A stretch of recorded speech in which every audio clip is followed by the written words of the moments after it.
सभी ने उसका बहुत ही सदुपयोग भी किया। इसलिए बालिकाओं के जीवन में शिक्षा का सीधा उससे कनेक्शन होता है। बहुत बहुत धन्यवाद। रेणु जी से अब हमारा निवेदन है कि वे अपना कविता पाठ करें। मैं अपना कविता पाठ 4 मुक्तक से शुरू करती हूँ। बिल्कुल। एक मधुर आवाज है बेटी, एक सुरीला साज है बेटी, तन मन से कोमल होकर भी एक बुलंद परवाज है बेटी। तन मन से कोमल होकर भी एक बुलंद परवाज है बेटी। बेटी को घर आने दो, बेटी को घर आने दो, दीपक हमें जलाने दो, उसकी भी इच्छाएं हैं, जीवन जीवन उसे चलाने दो। बहुत सुंदर। जीवन उसे जलाने दो। 2 कृषकों पे आजकल बहुत चल रहा है जी। खेती तो हम सबको करनी होती है। हाँ। खेती तो सबको ही करनी होती है, बगिया भी फूलों से भरनी होती है। बगिया भी फूलों से भरनी होती है। एक फूल भी मुरझाया सा दिखता है जब, एक फूल भी मुरझाया सा दिखता है जब, उसकी पीड़ा पहले हरनी होती है। बिल्कुल, उसकी पीड़ा पहले हरनी होती है। भारत की तो शान कृषक है, भारत की तो शान कृषक है, उनकी तो पहचान, उसकी तो पहचान कृषक है। भारत की तो शान कृषक है, उसकी तो पहचान कृषक है। जीवन खेती, खेती जीवन, हम सबका अभिमान कृषक है। बहुत ही बढ़िया। हम सबका अभिमान, जीवन का सबसे आधारभूत भाग है। तो जी। पत्थर भी पूजे जाते हैं, पत्थर तो पूजे जाते हैं, भूखे माँ बाप गम खाते हैं। पत्थर तो पूजे जाते हैं, भूखे बूढ़े गम खाते हैं, लेकिन घर वाले रोज सुबह मंदिर में शीश नवाते हैं। लेकिन घर वाले रोज सुबह मंदिर में शीश नवाते हैं। कितनी गहरी बात है। कितनी गहरी बात है। मेरी अगली कविता का शीर्षक है तकदीरें। महिलाओं पे सबने बहुत तरह की बातें कही, पर जो आदमी जिस तरह जिस प्रोफेशन से आता है शायद उसका उसमें वो दिखता है। मेरी कविता का शीर्षक है तकदीरें। तकदीरें बनती नहीं, तकदीरें बनाई जाती हैं। बहुएं जलती नहीं, बहुएं जलाई जाती हैं। औरतें मरती नहीं, औरतें मारी जाती हैं। लड़कियां गिरती नहीं, लड़कियां गिराई जाती हैं। फसल के लिए नस्ल को खत्म करने वालों, जब नस्ल नहीं होगी तो फसल कैसे उगाओगे?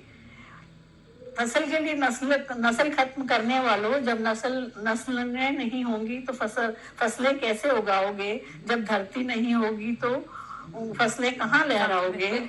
माँ का आंचल नहीं होगा तो सुकून कहाँ पाओगे? माँ का आंचल नहीं होगा तो सुकून कहाँ पाओगे? जब बेटियां नहीं होंगी तो कैसे घर आंगन बसाओगे? जब बेटियां नहीं होंगी तो कैसे घर आंगन बसाओगे?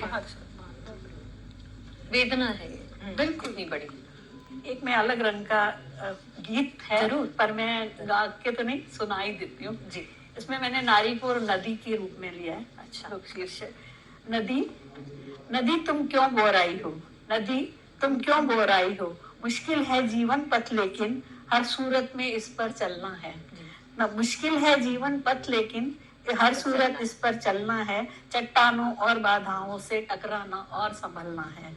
रास्ते में कितने विघ्न मिले, पर तुमने हार नहीं मानी।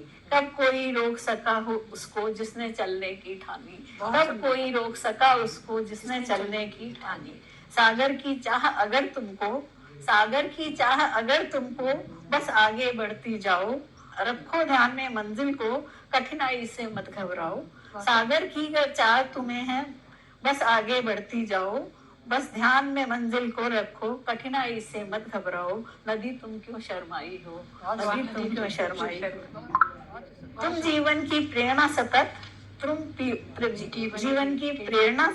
तुम यूं ही बढ़ती जाओगी। हर ठोकर से कुछ सीखोगी, एक दिन एक रोज पिया को पाओगी।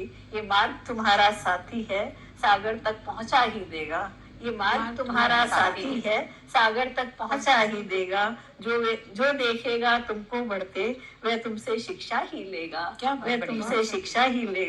नदी तुम क्यों घबराई हो, नदी तुम क्यों घबराई हो। बहुत ही सुंदर।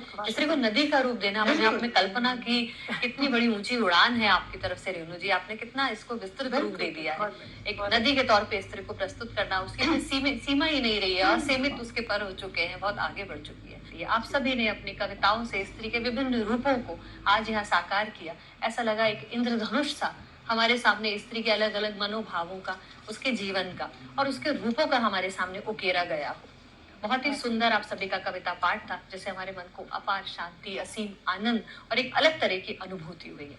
आप सब हमारे कार्यक्रम में आप आए, उसके लिए हम आपके बहुत आभारी हैं। आप सभी का बहुत बहुत शुक्रिया।